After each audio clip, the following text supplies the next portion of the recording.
संजय जी, अभी हमारे देश में और कई जगह पर हिंदू देवी देवताओं का अपमान तो पहले से चला आ रहा है।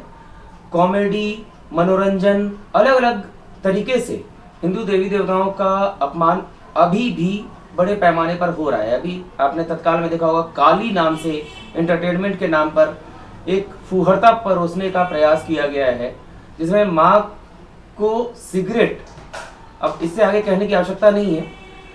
तो इसे आप किस संदर्भ में लेते हैं? ये जो अभी चल रहा है, क्या चल रहा है?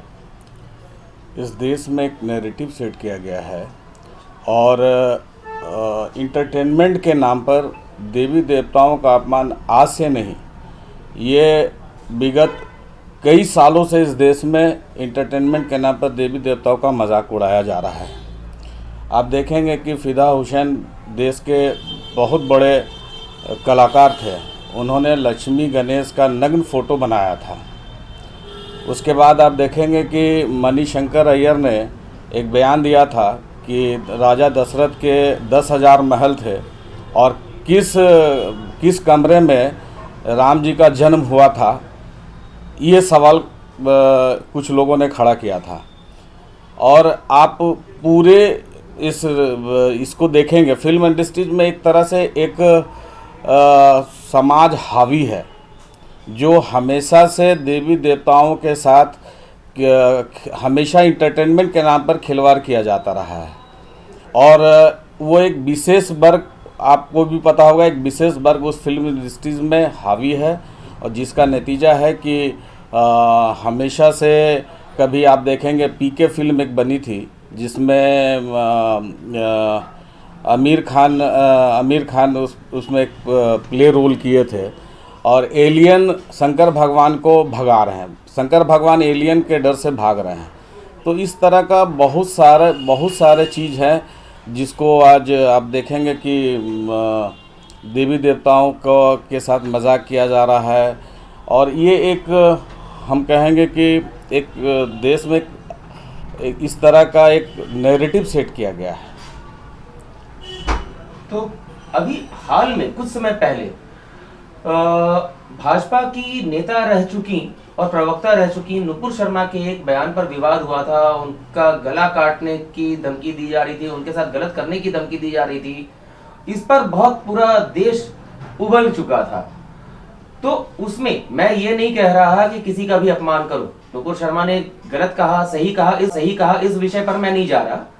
लेकिन उस मुद्दे पर, चूंकि वो एक विशेष धर्म से जुड़ा हुआ मामला था, उस पर इतना हाय तौबा, और जो हिंदू देवी देवताओं से जुड़ा हुआ मामला है, इसमें जो हाय तौबा मचाने वाला गैंग पूरी तरह से चुप, आखिर क्यों?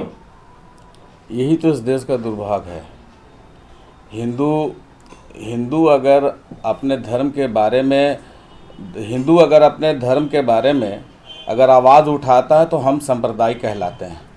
और कुछ बुद्धिजीवी गैंग जो है वो देश में एक नैरेटिव सेट करके हिंदू बहुत सहनशीलता होते हैं, हिंदू को माफ़ कर, बड़ा दिल दिखाना चाहिए। आप बहुत कुछ ऐसे संदर्भ में आप देखेंगे कि जब इस तरह की जो हिंदू देवी देवताओं के जब मामले आते हैं तो यही बुद्धिजीवी गैंग जो है सो देश में एक नैरेटिव सेट करते हैं कि नहीं, हिंदुओं को बड़ा दिल दिखाना चाहिए, हिंदू बड़ा भाई के रूप में है और उसको माफ़ कर देना चाहिए।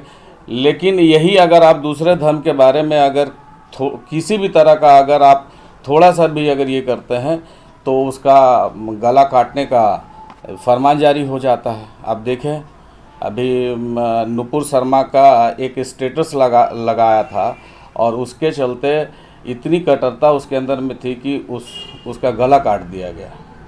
गला ही नहीं काटा गया, उसको बुरी तरह से रेत करके और कई वार करके उसको मारा गया। तो अभी जैसे आपने भी अपने बयान में कहा जाता है हिंदुओं को बड़ा दिल दिखाना चाहिए, सहनशीलता दिखानी चाहिए, और हिंदू और सनातनी समाज को कहा जाता रहा है कि बहुत सहनशील समाज है, सनातन जो समाज है बड़ा दिल दिखाता आया है। क्या ये सहनशीलता, सहिष्णुता आज हिंदू और सनातनी समाज के लिए अभिशाप नहीं बन गई है? एकदम अभिशाप है। हिंदू समाज के लिए हम क्या कह रहे हैं, मेरा कहना यह है कि आज हिंदू समाज, आप दूसरे समाज के बारे में अगर आप थोड़ा सा भी क्रिटिसाइज़ करते हैं तो हमारे देश में भी कुछ ऐसे टुकड़े टुकड़े गैंग हैं जो कैंडल लेकर के रास्ते पे उतर जाएंगे, देश में आप संप्रदाय कहलाने लगेंगे। तो ये एक तरह से नैरेटिव सेट किया जा रहा है। और हिंदू जो है सो थोड़ा सा जैसे कि कोई किसी तरह की कोई बात होती है तो लोग उसमें प्रेशर बनाते हैं, जिसके चलते हिंदू बहुत ज़्यादा एग्रेसिव नहीं हो पाता है। मतलब अपने दूसरों से विवाद करना तो दूर, अपने हक में भी बोलना छोड़ दिया है हिंदुओं ने। तो अभी देखिए, अगर यही काली जी का जो मामला आया है, ये 2-4 दिन मामला रहेगा, उसके बाद फिर 2-4 दिन के बाद लोग इसको भूल जाएंगे। ऐसे मामले में होना क्या चाहिए आपके अनुसार, क्योंकि आप ये महावीर मंडल डोरंडा के अध्यक्ष भी हैं, तो आपके अनुसार, आपके महावीर मंडल के अनुसार क्या होना चाहिए? मेरा तो मांग है कि ये फिल्म को बैन ही नहीं किया जाना चाहिए, पूरी तरह बंद कर देना चाहिए, और इसके जो निर्देशक है उस पर सख्त से सख्त कार्रवाई होनी चाहिए। ये मेरी मांग है सरकार से। जिस तरह से अलग अलग देशों में कई जगह पर आपने देखा होगा, सुना होगा, एक कानून, एक नियम बनाया गया है, ईश निंदा कानून कहा जाता है उसे, जहां उनके धर्म के सर्वोच्च जिन्हें वो मानते हैं उनके बारे में कुछ भी कह दिया जाए, टिप्पणी कर दी जाए, तो ईश निंदा कानून के तहत ऐसी टिप्पणी करने वाले को मारने का, उनके खिलाफ फतवा जारी करने का आदेश है। क्या आपको ऐसा नहीं लगता कि हमारे देश में भी प्रभु निंदा कानून, एक सख्त कानून बनाए जाने की आवश्यकता है? एकदम बनाना चाहिए। उसमें किसी के सेंटिमेंट से खेलने का कोई राइट्स किसी को नहीं है। तो इसके लिए सरकार से आप क्या मांग करते हैं? एकदम इस कानून को बनाना चाहिए। सख्ती कितनी हो? किसी के धर्म के साथ किसी को खेलने का कोई अधिकार नहीं है, किसी भी लोगों को। तो हम ये मानकर चलें कि श्री महावीर मंडल डोरंडा ये चाहता है कि हिंदू देवी देवताओं से संबंधित कोई भी अपमानजनक टिप्पणी हो या कुछ भी हो तो उस पर तत्काल कार्रवाई हो, और कठोर से कठोर कार्रवाई हो। एकदम होनी चाहिए।